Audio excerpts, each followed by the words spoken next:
అందరికీ నమస్కారం. Welcome to BRK. నేను మీ రమ్య. అసలు విజయదశమి రోజు ఏం చేయాలి, ఏం చేయకూడదు అనే సందేహాలు మీకు ఉన్నాయి కదా. సో ఈ సందేహాలు నివృత్తి చేసుకోవడానికి ఈ వీడియో చూసేయండి. సో ఈ సందేహాలను నివృత్తి చేయడానికి ఈరోజు మనతో పాటు ప్రముఖ జ్యోతిష్య పండితులు జేఎస్ శాస్త్రి గారు ఉన్నారు. మాట్లాడి తెలుసుకునే ప్రయత్నం చేద్దాం. గురుగారు నమస్కారం. నమస్కారం. సో గురుగారు, అసలు విజయదశమి రోజు ఏం చేయాలి, ఏం చేయకూడదు, అలాగే విజయదశమి రోజు ముఖ్యంగా పాలపిట్టను చూడడానికి ఎక్కువగా ప్రాధాన్యత ఇస్తూ ఉంటారు. అసలు పాలపిట్టని ఎందుకు చూడాలి, దాని వెనుకల స్టోరీ ఏంటి? శ్రీ గురుభ్యో నమః. శ్రీ మహాగణాధిపతి నమః. శ్రీ మహాసరస్వతి నమః. హరి ఓం శ్రీమాత్రి నమః. ఫస్ట్ బీఆర్కే ప్రేక్షకులకి విజయదశమి శుభాకాంక్షలు. ఈ యొక్క విజయదశమి యొక్క ఉద్దేశం ఏంటంటే ప్రధానంగా మనకు ఈ అమ్మవారి యొక్క అపరాజిత పూజ అనేది ప్రధానంగా చేస్తారు విజయదశమి రోజున. ఈ అపరాజిత పూజ అంటే ఏంటంటే ప్రతిదీ కూడా నాకు ఏది చేతకాకపోయినా అమ్మ, నాకు శక్తి లేకపోయినా కానీ, పువ్వు ఇవ్వకపోయినా, పత్రి పెట్టకపోయినా, పసుపు కుంకుమ ఇవ్వకపోయినా కానీ, మనస్సులో ధ్యాన నిమగ్నంతో ఉన్న నిమిత్తం అంతే, నీ ధ్యానంతో ఇదే నీకు నా యొక్క భక్తి అని తెలియజేసేదే విజయదశమి ప్రధాన ఉద్దేశం. అంటే అక్కడ అమ్మవారు ఏది కోరుకుంటుందంటే ఏమీ కోరుకోవట్లేదు. ఆ రోజున ఏదైనా ఎక్కడైనా తప్పు చేసినా కూడా క్షమించి అనుగ్రహించండి అమ్మ అని చెప్పేది కోరికనే అపరాజిత స్తోత్రం ఉంటుంది.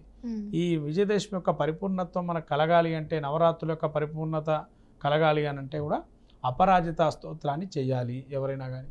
అపరాజిత స్తోత్రం చేస్తేనే మనకు ఆ అమ్మవారి అనుగ్రహం కలుగుతుంది. అట్లనే విజయదశమి రోజున ఇంట్లో శుభ్రంగా మామిడాకులు పెట్టి, ముఖ్యంగా వంటకాల్లో మినపగారల్ని నైవేద్యంగా అమ్మవారికి పెట్టాలి. విజయదశమి రోజు ఏది పెట్టినా పెట్టకపోయినా మినపగారలు నైవేద్యంగా పెట్టాలి. పెరుగన్నాన్ని నైవేద్యంగా పెట్టాలి ఆ రోజున.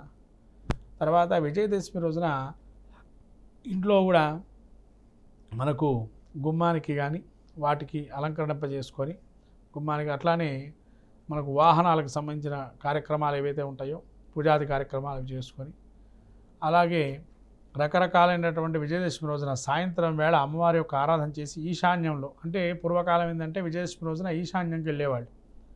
ఈశాన్యంకి వెళ్ళి శమీ సమేతి పాపం శమీ పాప ప్రణాశిని అర్జునశ్చ ప్రియధారిణి రామశ్చ ప్రియదర్శిని అని చెప్పి మనకు పాలపిట్టని కానీ చూసినట్లయితే శమీవృక్షం యొక్క విషయం తెలియాలమ్మా.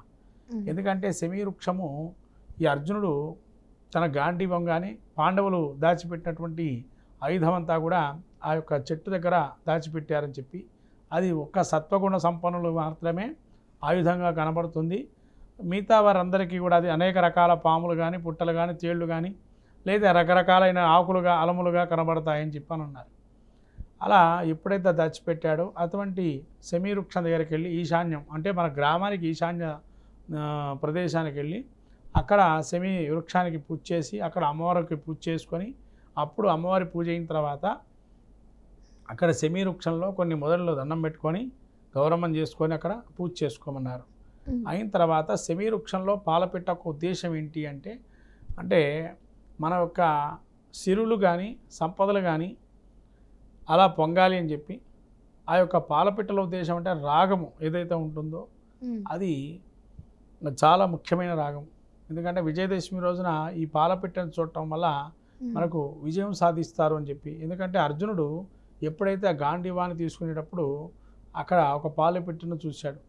అందుకని ఎప్పుడైతే ధనుర్ధారి చూశాడో విజయం సాధించాను అని చెప్పి ఒక శుభచిహ్నంగా చెప్పబడింది.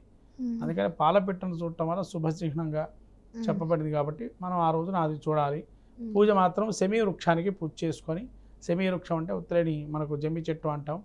ఈ జమ్మి చెట్టుకు ప్రదక్షిణాలు కార్యక్రమాలు చేస్తే కనుక చాలా విశేషంగా ఆ రోజు మనకు ఉండేటువంటి దోషాలు ఏమన్నా ఉన్నా కూడా అన్నీ తొలగిపోతాయంటారు.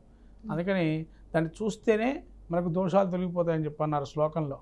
దానికి ఇంకా పూజ చేస్తే ఇంకా అమోఘమైన ఫలితాలు ఉంటాయి. అలా 10 మందికి మనం దాన్ని ఇస్తే కనుక అది మనం డబ్బు హిరణ్యం అంటే డబ్బు కానీ దానం కానీ ఏమీ చేయలేం. కానీ అసలు విజయదశమి 10 రోజులు దానాలు ఉన్నాయి. మళ్ళీ ఈ 10 రోజులు కూడా దానం చేసే కొన్ని పదార్థాలు ఉన్నాయి. కానీ ఎవరు ఇప్పుడు ఆ దానాలు ఎవరు చేయట్లేదు. అమ్మవారి పూజ వరకే చేస్తున్నారు, కానీ దానాలు కూడా 10 రోజులు చేయమన్నారు. అంటే ఆ శమీ వృక్షం యొక్క తర్వాత రోజుల్లో పెద్దవాళ్ళకి నమస్కారం చేసుకోమన్నారు. ఎందుకంటే ఏదైనా కార్యక్రమానికి వెళ్తే మనము ఎక్కడికి పెద్దవాళ్ళు దండం పెట్టుకొని వెళ్ళండి రా అని అంటాం. అట్లానే పెద్దవాళ్ళకి నమస్కారం చేస్తే విజయం సాధిస్తారు. వాళ్ళ చిరంజీవి సుఖీభవ అని అంటారు. కాబట్టి అంతటి ఆశీస్సులు, పెద్దవారి ఆశీస్సులు ఉంటాయి కాబట్టి ఏ కార్యక్రమం అయినా సులువుగా విజయాన్ని సాధిస్తామని చెప్పి విజయం సాధించడం కొరకు ఈ యొక్క పెద్దవాళ్ళ ఆశీస్సులు తీసుకొని ఆ రోజున ఈ యొక్క జమ్మి అందరికీ ఇవ్వడం జరుగుతుంది. దాన్ని బంగారంగా పిలుస్తున్నారు ఇవాళ ధనం కానీ. అలా అప్పటి రోజుల్లో ధనం అంటే ఆకులతోనే ధనాన్ని కొలిచేటవారు గారు కాబట్టి అలా ఆకులు ఇచ్చి ఆ సెమి వృక్షం ఆకులు ఇచ్చి నమస్కారం చేసుకునేవాడు. దానికి అపరాజిత స్తోత్రాన్ని కూడా చేసేవారు సెమి వృక్షానికే. అంటే ఇన్ని రోజులు ఆ ఆయుధాలన్నీ పెట్టాడు కదా అర్జునుడు. అందుకని అర్జునుడు ఆ ఆయుధాలు ఎప్పుడైతే పెట్టాడో మళ్ళీ అమ్మవారి ధ్యానం చేస్తూ ఆయుధాలని అస్త్రాలుగా మారాలని చెప్పి అపరాజిత స్తోత్రాన్ని చేశాడు. ఆ అపరాజిత స్తోత్రమే విజయదశమి రోజు చేయాల్సినటువంటి స్తోత్రం. అలా చేస్తే ఖచ్చితంగా అందరూ విజయం సాధిస్తారు. విజయం సాధించడానికి కానీ కంపల్సరిగా అందరూ కూడా ఈ అపరాజిత స్తోత్రాన్ని ఖచ్చితంగా చేసుకొని అమ్మవారికి నైవేద్యంగా ఈ యొక్క దద్దోజనాన్ని అలానే ఈ యొక్క మినపగారల్ని నైవేద్యంగా పెట్టి అమ్మవారి అనుగ్రహాన్ని పొందాలి. గురుగారు, అలాగే ఇంకో చిన్న సందేహం. విజయదశమి అనగానే అందరూ సెలబ్రేట్ చేసుకోవాలని చూస్తారు, పూజలు కూడా అందరూ చేయాలని అనుకుంటారు. కానీ కొన్ని ఇళ్లల్లో చాలామంది 2-3 ఆడపిల్లలు ఉన్నప్పుడు ఎవరికో ఒకరికి నెలసరి వచ్చేది ఉంటే వాళ్ళ కోరికేమో చేయాలి అని చాలా ఎక్కువగా ఉంటుంది. అలా చేసుకోవచ్చా? అక్కడ వాళ్ళ ఇంటిలో ఉంటే కనుక అది ఎవరు కూడా ముట్టుకోకుండా ఉండాలి, అశౌచాన్ని పాటించాలి. అశౌచం పాటించకుండా ముట్టుకునేటట్టయితే కనుక ఎవరు చేసుకోవద్దని చెప్తాను. అంటే దాన్ని కలుపుకునే వాళ్ళు ఉన్నారు ఇవాళ కాలంలో. అంతా అంట్లో అన్నీ కూడా కలుపుకుంటున్నారు ఈ మధ్యకాలంలో. దానికి 4 రోజులు మనం ఏదైతే విరామం ఇస్తే కనుక అలా ఉంటే ఆ ఇల్లు అలా ఉన్న ఇల్లు ఏదైతే ఉంటుందో వాళ్ళు చేసుకోవచ్చు. దీనికి ఎటువంటి తప్పు లేదు. అదేంటండి ఎందుకు చేసుకోవచ్చు చేసుకోకూడదు దానికంటే వాళ్ళు అది పాటిస్తున్నారు అశౌచాన్ని. ఇప్పుడు కాదు, ఎప్పటి నుంచో పాటిస్తున్నారు కాబట్టి వాళ్ళకి ఆ ఇంట్లో అశౌచం లేదు అని చెప్పాలంతే. పాటించలేని వాళ్ళు ఎవరైతే ఉంటారో వాళ్ళంతా అశౌచాన్ని పాటించలేని వాళ్ళు కాబట్టి వాళ్ళు ఏది ముట్టుకున్నా మళ్ళీ వాళ్ళు పూజ చేసినా నిష్ఫలం భవేత్, నిష్ఫలమే, ఇంకా ఏ ఫలితం ఉండదు అని చెప్పబడింది. అందుకని అశౌచాన్ని పాటిస్తూ చేస్తే కనుక వ్రతాన్ని కానీ దీక్షలు కానీ ఖచ్చితంగా ఫలవంతంగా ఉంటాయి. ఎవరైతే ఆ ఒక్కరోజే మాకు కావాలి అనుకుంటే మాత్రం అది కరెక్ట్ కాదు. కాబట్టి పాటించకపోవటమే మంచిది. అట్లా ఉంటే ఇంట్లో మాత్రం ఏ వ్రతం ఏ స్తోత్రము పారాయణం చేసుకోక ఇంటికి మన గుళ్ళోకి వెళ్ళి నమస్కారం చేసుకొని రావచ్చు. అంతవరకు. గురుగారు, మాకున్న సందేహాలన్నీ నివృత్తి చేశారు. ధన్యవాదాలు. నమస్కారం.